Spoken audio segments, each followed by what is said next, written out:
Grupo Cero Televisión.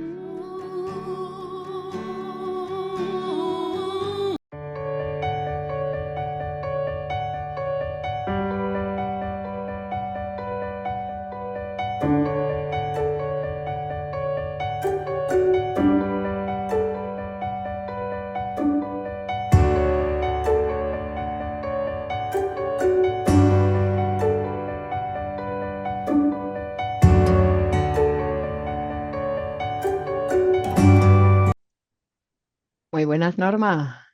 Hola, buenas, ¿qué tal? ¿Qué tal? ¿Cómo vas? Aquí Muy bien, estamos. ¿y tú? Bien, bien, con una novedad, un cuento nuevo. Muy bien.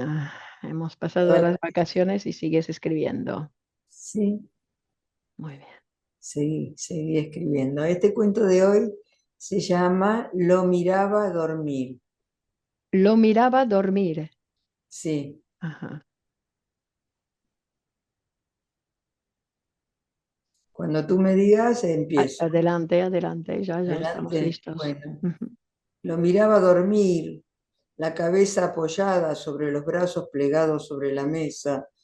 Pensé que ya no tenía más fantasías, que ahora estaba como muerto, el hombre que no sabía leer y que recogía las invenciones de todos los sabios del barrio. Era el barrio de las universidades, facultades de medicina, de ciencias biológicas, de física, de leyes, de bellas artes. Estaba rodeado de inventores. Los inventores eran los hombres de la academia. El pensamiento de uno se transformaba en una obra maestra en el otro. Él no entendía demasiado. El misterio era el misterio y no había nada que entender. Estaba compuesto por todas las niñerías del corazón y él no estaba para entender eso. Vivía en un edificio donde se podía ver el claro de la noche. Tenía comida y bebida. Era dichoso. Era como un modesto animal, con los hombros indolentes y puros. Otros eran los que trepaban por la cuerda para pintar los frentes de las casas, los que trabajaban y se divertían. Él solo llevaba y traía las obras de arte de los demás, subía con los cuadros al hombro, trepaba por las escaleras, llegaba a los ateliers y se mezclaba con el perfume de la trementina y se manchaba de óleo los dedos. Eran nosotros los que se tomaban el trabajo de ser sabios. Tenían los ojos y las manos hechas jirones. Él no trataba de entender a nadie y no prescindía de nadie. Desaparecer era su oficio. Siempre había que buscarlo y nunca estaba donde se lo buscaba. Algo como un triunfo conquistado cada vez que desviaba su camino y se entretenía en pequeñeces para llegar siempre el último, siempre a las puertas de la medianoche, cuando ya todos dormían y el olvido se volvía un regalo gratuito para todos, mientras él, que tenía una vida sin frases, se sumergía en una oscura imagen que naufragaba entre otras que hablaban de la grandeza. Cansado creía en la virtud de estar solo y no hablar para nadie. Ya no tenía la preocupación de ser un hombre, pero se asombraba de tener que verse obligado a sufrir, ahogando sus deseos que se marchitaban en el vapor que empañaba los vidrios de la ventana del bar que daba a la calle. La idea de amar nunca se le había ocurrido, que pudiera ser a un hombre o a una mujer determinada. Para él, amar era el más doloroso sacrificio a su libertad, aunque defendía la causa del amor, pero se imaginaba que si aquel que amaba lo dejara ser libre, él no sentiría el valor de tomarse la libertad y él no estaba dispuesto a hacer ningún sacrificio por ninguna causa, aunque ésta fuese su propia vida. Él prefería la sordidez de la vida a un amor posible que tuviese la posibilidad de ausentarse o desaparecer. Había llegado a tocar la máxima simpleza de la vida, solo hacer una sola pregunta al que amaba y del que solo esperaba una sola respuesta. De este modo podría tener la certeza de lo que se trataba y poder conocerlo. Se enfrentaba a las posibilidades de conocer lo incierto de la vida, esa multitud de preguntas sucediéndose infatigablemente y obteniendo tantas respuestas para que se constituya el universo, no solo perteneciente a su cuerpo, sino a los de su imaginación, para poder ser feliz o desdichado. Solo podía identificarse a sí mismo y también al otro como uno mismo, y las respuestas se quedaban solo en gestos que no podían revelar más que momentos de mal humor, de impotencia, de descuido, de fatiga o de mala voluntad. Pero esta falta de variabilidad de respuestas es la que deja de lado las asociaciones libres que siempre van a parar a un lugar desconocido y novedoso. Su ciudad era una ciudad vacía y él no había podido superar el horror al vacío, cuando en todo lo que lo rodeaba estaba presente esa lucha por llenarlo, y así se había llenado la ciudad de monumentos y estatuas, sin preocuparse demasiado del lugar donde colocarlas, pero que se incorporaban sin más a la vida de todos los días. Todo esto podía resumirlo, que en realidad tenía miedo de entrar en el mundo de las mujeres, encontrarse con mujeres niñas, mujeres flores, mujeres estrellas, mujeres llamas, mujeres carnes de poetas, mascaradas de mujeres nocturnas, vírgenes iluminadas, princesas de leyenda, muchachas altivas tocadas por un pavo real, mujeres sentadas arriba de una mesa en actitud indecente, y otra volando entre las flores o persiguiendo mariposas, mujeres encadenadas, pero todas formando un universo al que él temía por no poder abarcarlo y tener que enfrentarse con la desnudez femenina, liberadas de sus velos, alzándose radiantes y auténticas, convertidas en encarnaciones de la belleza. Mujeres con alas, a las que sería él encargado de su protección, que consistía en cortárselas, escapándose del beso misterioso, aquel que evoca a la lejanía, preservando los idilios y todas las lenguas que lo nombran. Pero él detenía el pensamiento. En sus alucinaciones se convertía en un ser muy pequeñito, casi un insecto, que podía ser aplastado por ella, condenado a vivir entre la esperanza o la desesperación de cambiar su mirada sobre el mundo, tener como alimento también un poco de imaginación, no pocas palabras para decir solo lo esencial, lo que todos saben, sino todas las palabras necesarias para transformar la realidad con olor a pensamiento, a explosiones de tiempo.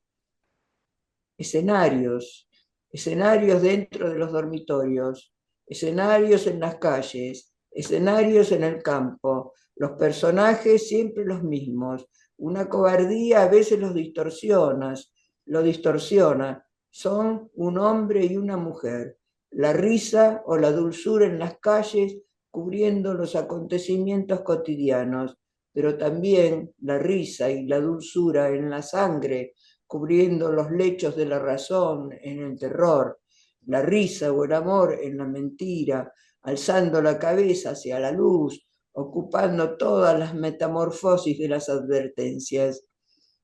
El peligro era haber creído que se trataba de atravesar el tiempo, pero este imposible se volvía hacia él como un boomerang, y él era el que no quería ser atravesado, obtener así el silencio de la vida, y su cabeza caía sobre la mesa del bar en un cansancio que mostraba la lucha encarnizada, donde no escuchaba a nadie y nadie lo escuchaba, quedándose solo, saludando a su imagen en el espejo.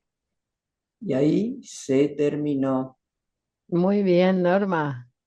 Muy Así. bien, volviste Bueno, renovada, ¿eh? sí, bueno, eso era. Muy bien, qué Bueno, personaje. ¿eh? Qué ¿Qué buena personaje? No, descripción, es qué un personaje. personaje, sí. Sí, un personaje. Bueno, acción. Cámara, acción. muy bien, me encantó, Bueno, me me alegro. encantó. Porque al Me- principio me hacía pensar ahí con todo ese mundo de sabios que tenía alrededor, digo, parecía una ciencia ficción, ¿no? Todas Sí. esas universidades y todo, ¿no? Sí, Pero muy bien, bien. Es una ficción, ¿no? sí. Todo es Ah, ficcional. La vida es ficcional también. ¿Y tú qué tal? muy bien. Entonces, yo he traído también una pequeña historieta que se llama Es lo que hay, Es lo que hay. es lo que hay. Sí, Abrí el libro sin buscar ninguna palabra expresa. Abrí dando la mano al silencio y a la vez manoseando las interrupciones. Golpeé la primera sílaba, ese sí que se alarga hasta cabritarse. Estamos electrificados en línea, atrapados por ondas poderosas, comandados por hacer temblar la raíz del enlace y abrir bocas diversas en el estómago, habitual, en el ovario, para rejuvenecer a las maduras, compasivo, o encoger a la musculatura para marcar territorio, dominador. Están en mí como la palabra amor que se encoge donde se le antoja, o la palabra cielo que deja caer las conexiones que cubren de sustancias inhumanas el ardor del desear. Y los tintes pululan de garabatos, es la guerra de los colores. Los transparentes han quedado subsumidos por una voz sin letra, muda. En cuanto al abanico de los colores, incluso el blanco ha sido investigado. Pulcro. Somos esa rabia que se levanta a la mañana con manos asesinas, que agarran los cadáveres de antiguos sueños caducos y les insufla vida. Somos un pretexto, un sudor de días estancados. Es lo que hay. Eso. muy bien, muy bien. Bueno, para retomar, para Eh, retomar. Muy bien, ¿eh? Con las letras, cómo bailaban las letras. Las letras sobre los renglones, ¿no? A veces se transforman en signos que hay que saber leer o que no se pueden leer también. Mira, aquí Bien. tenemos. Vamos a leer algún poema, ¿no? Sí, vamos a leer algún poema. Bueno, no tengo gafas, me las arreglo así. Entonces, estábamos en la tercera nube o la cuarta nube, no me acuerdo, pero estamos en un poema que se titula País. País. Flecha lanzada a los abismos, hería en verde un continente. Alas azules castigaban el cielo de una noche que se tornaba lenta y musical, con sones redoblados de parches habitados por razas fabulosas. Historias de flores cautivadas uniendo el beso del perfume y de la carne. Tierra desconocida en garras de animales ávidos de memoria que pierden un futuro en busca de lo último. Visión de angustia y pampa. Delirios sin sosiego, faltos de alrededor, vinieron a aposentar imperios con sangre derramada, con olor a desdicha, a miserias, a perro. Soledades extremas no puede el hombre solo, y fluyeron los ríos con sus puntas de acero, rompiendo los terrones, ablandando el silencio, barro de las orillas que transformó en antorchas, los pueblos incendiados, piedras de luz nefasta. Constelaciones bárbaras reunieron los himnos de la especie y estuve con los resucitados caminando la selva, desandando los puentes, bebiendo de otras pieles futuros predecibles, noches inconcebibles de húmedas lujurias, con plata, rojo, azules. Gritos de mitos crueles, transformados en rabia, se extinguían más allá de los vientos, juntando mar y piedra, y el vuelo tomó altura de siglos humillados que clamaban venganza. Tierra con el amor, caos y canto, hicieron un país hechizando tinieblas. Muy bien, ¿eh? Muy bien, muy bien, ¿eh? Un país, ¿no? Una flecha lanzada, no sé, el verde de la selva, parecía. La historia, ¿no? La historia de un país. Si clamen, algo se está pudriendo, amor. No en Dinamarca, aquí más cerca mío, bajo mis pies lo siento. Cuánto hueso tirado, cuánto perro rodando, cuánto pájaro negro, cuánta larva ambiciosa perforando fragmentos donde fue todo luz. Bajo mis pies lo siento. Fue muy cerca de mí. Tocaron mi costado, hundieron mi costilla y me quedé sin pan, sin dar, sin corazón latiendo giros.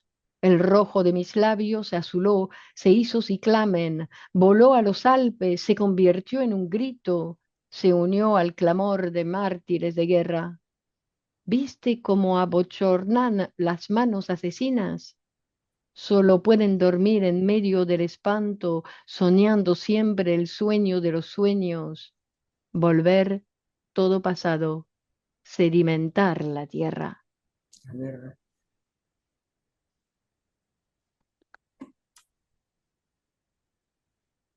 Y para terminar, antes de la próxima, trazo. Trazo sobre la última cuartilla la línea de una belleza imaginable. Aliso tus cabellos, tomo tu cara entre mis manos, te dibujo la voz y encuentro entre los descendientes de las cumbres pájaros atolondrados buscando instantes de ningún jardín, cruces de viento, escuchando sentidos de lo que no pasó. Muy bien. Bueno, muy linda, ¿eh? Muy bien, ¿te ha gustado, eh? Me gustó, sí, me gusta. Muy bien, así Bueno, que podemos seguir. sigamos adelante. Sigamos Por la adelante próxima semana. la próxima semana. Bueno, Exacto. Muy bien, un abrazo a te todos. damos un abrazo. Adiós. Adiós. Gracias, Norma. Chao, chao. Nada, a ti.